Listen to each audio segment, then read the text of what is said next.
Okay, now I get the pleasure and honor of introducing our guest speaker. He graduated from Sumner Memorial High School in 1976. He went to the University of Maine in Orono in 1980 and earned his Bachelor of Arts in Political Science.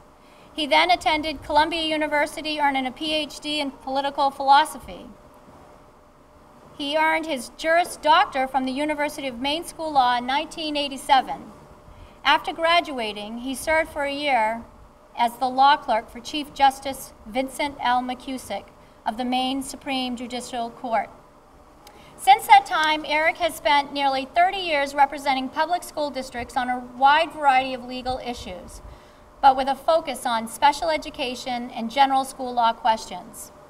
He also presents to audiences on law topics in Maine, New Hampshire, and on a national level. Eric is listed as Best Lawyers in America and guides to leading lawyers in the country, and in the New England Super Lawyers directory in the category of education law. Eric also writes on school law issues and has recently written and published his first book on special education law for Maine, which came out in 2013.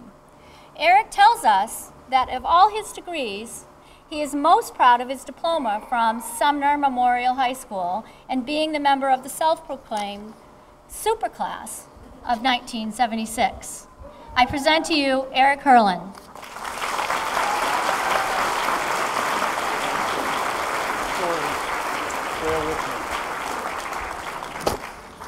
I think I need to adjust this. You notice how you can't see anybody out there?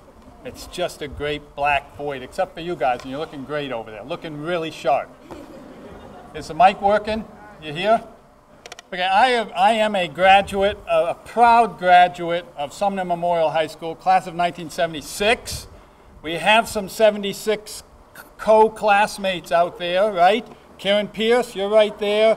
Walter Crabtree, Lenny Young. Are there any others? Give them a hand. Come on.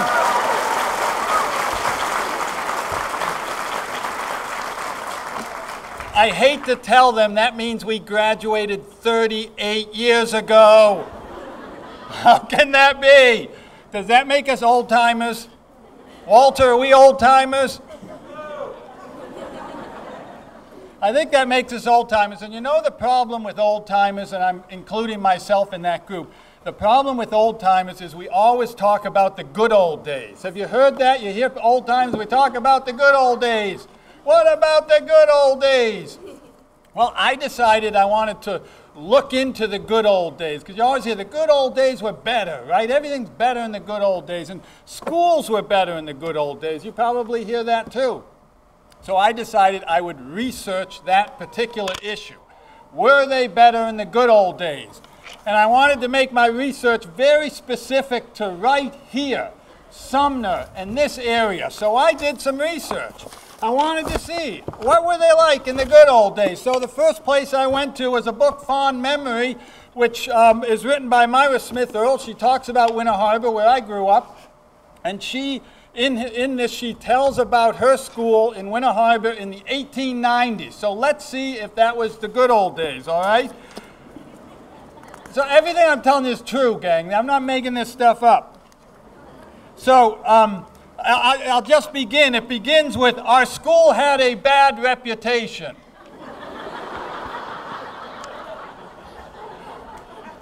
More than one teacher had to leave before finishing the term, much less the year. She describes the method the students would physically throw the teacher out of the school building and lock them out. You haven't had to put up with that, have you? Then she says, this is a problem for the school. The superintendent had trouble with this. So they had to take care of it. And this is what she tells us about how they took care of the problem back in the good old days. The man who finally broke up the roughneck element in our school was named Dwelly. I don't know if there's any Dwellys out there. He was a big man, but a quiet-appearing one. He went through the usual gestures the first morning, but without any bluster. He simply stated that the school superintendent had told him all about the school and about the fate of his predecessors, that he was hired to teach the school and he was going to teach it. He didn't say, excuse me, come hella high water, but his long look at 5 or 6 big boys seated in a group in one corner spoke louder than words. They waited longer than usual, but about the second week, one of them, perhaps Fred Pendleton or Ernest Torrey, or possibly one of the sergeants or the Garishes, I know you're out there.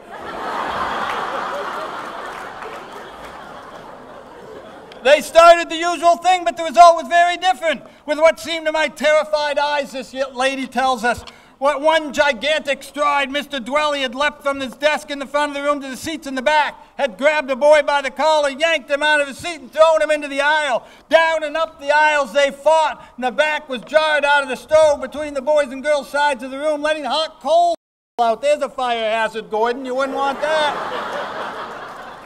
As Mr. Dwelly and the boy crashed down on the seats and desks, tearing each other's clothes, upsetting ink bottles, trampling books and papers. Sorry, ladies. All the little girls crowded into the furthest corner crying, and the place rocked. This is the good old days.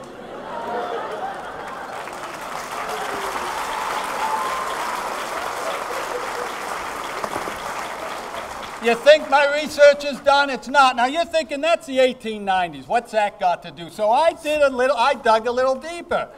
And here my research took me to one of these classic school newspapers that I was the editor of in 1975, Paw Prints. You probably want a copy, don't you? You'll see it on eBay. Well, they were telling... There's a story in here. Now, this is 1975. Remember, we're looking for the good old days, 1975. And here, my old buddy Norm Mosley is writing a story about the grammar school basketball tournament that went on right here in this gymnasium. I was actually sitting next to him in the audience, and it's a game between Sullivan and Steuben. Yeah, come on. Those rivalries never end, do they, ladies? Well, apparently the game was going back and forth in a seesaw battle. This is tournament time, tourney action. And then Norm reports to us, and I remember this is true, during the quarter break, a Steuben fan came out of the stands to argue a call with the referees. But the argument came to blows. The fan was subsequently ejected. Maybe he was injected too, but the fan was subsequently ejected by the whole turn of events. The referees left the gym. League officials had to finish the game. I don't know how they did it. You'll want to know, Steuben was ranked number 1, but they lost to Sullivan.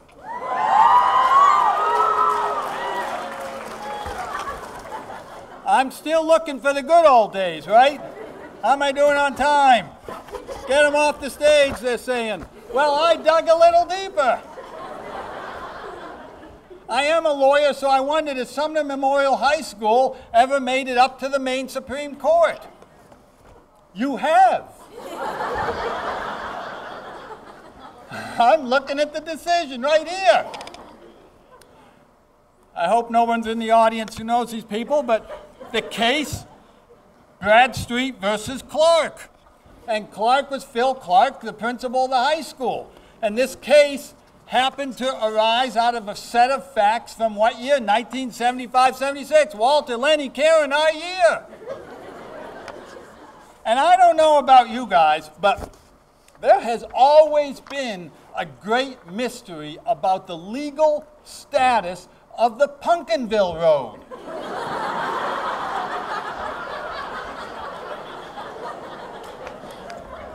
We know, anybody in this audience who went to Sumner knows all sorts of naughty things go on over on the Pumpkinville Road.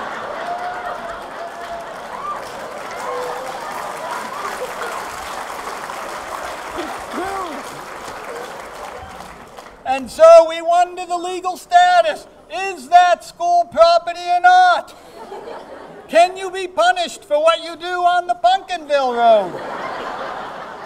You've wondered that. I see it in your eyes. Well, that issue went up to the Maine Supreme Court. These two young students decided they were going to smoke a little marijuana just across the school line, blowing the smoke back over towards Sumner.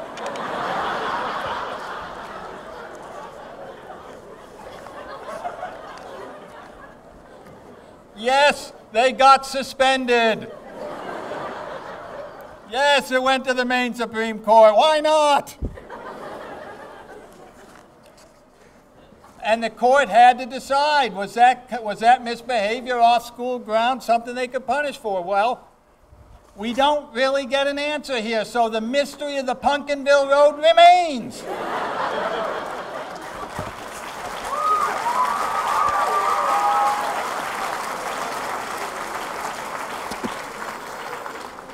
So, my friends, those are the good old days. Don't let anybody tell you those are the good old days, but I do have one more story.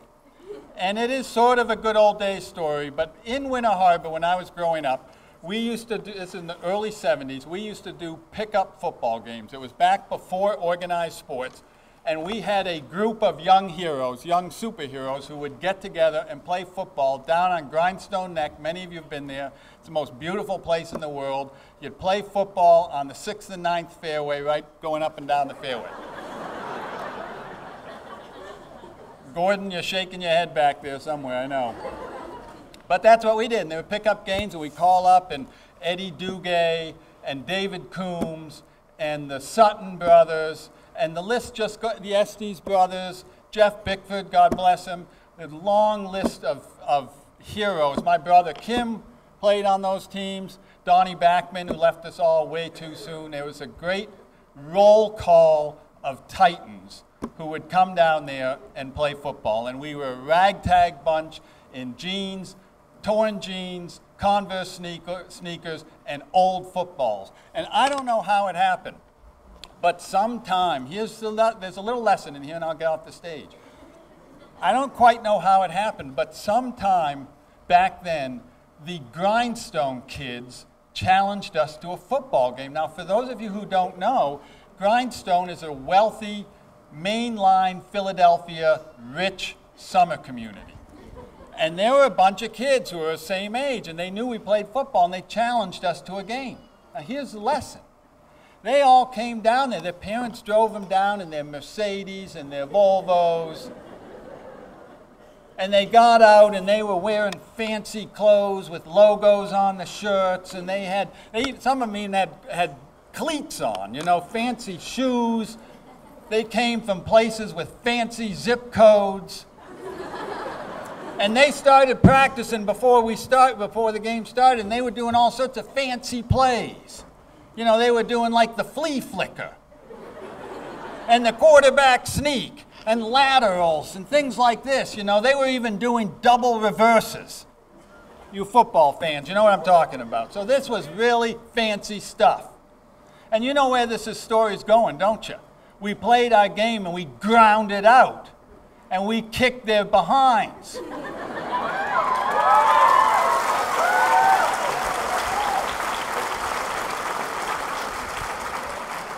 And what I want you folks over there to know is that today and going forward, you are going to meet every day people with fancy clothes and fancy zip codes and people who went to fancy schools, and you're going to be confronting them. And I just want to say to you a basic truth.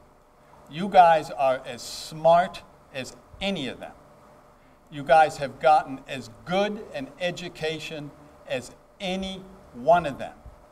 You are as strong and spirited and courageous as any one of them. And you want to, give them a hand, yeah.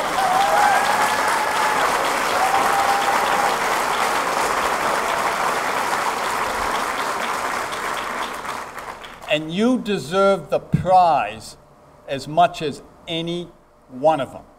You're standing right now on the cusp of everything. And you want to just never blink Never apologize about where you're from, and reach out and grab it. Boom!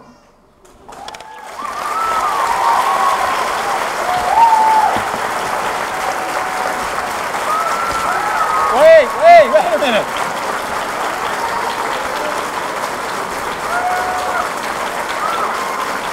Thank you. I am done, but I have one more present for the class of 2014, and that's a class song. Now, one of the great lessons in life is never worry about making a fool of yourself in front of a large group, okay? There's a lesson. Here's a class song for you. I wrote it, but anytime you're doing a class song and you're looking for music to do it to, first choice, Flintstones theme song. Right? The pollen's out, my voice isn't at its best, but here we go. Sumner, Sumner Tigers, it's the modern Stone Age school for me. We're from down East Maine, it's a school right out of history. You're the good old class of 2014, you will surely teach the world to dream. When we went to Sumner, had a yabba-dabba-doo time, a dabba-doo time. We had a gay old time. Yay! Ho!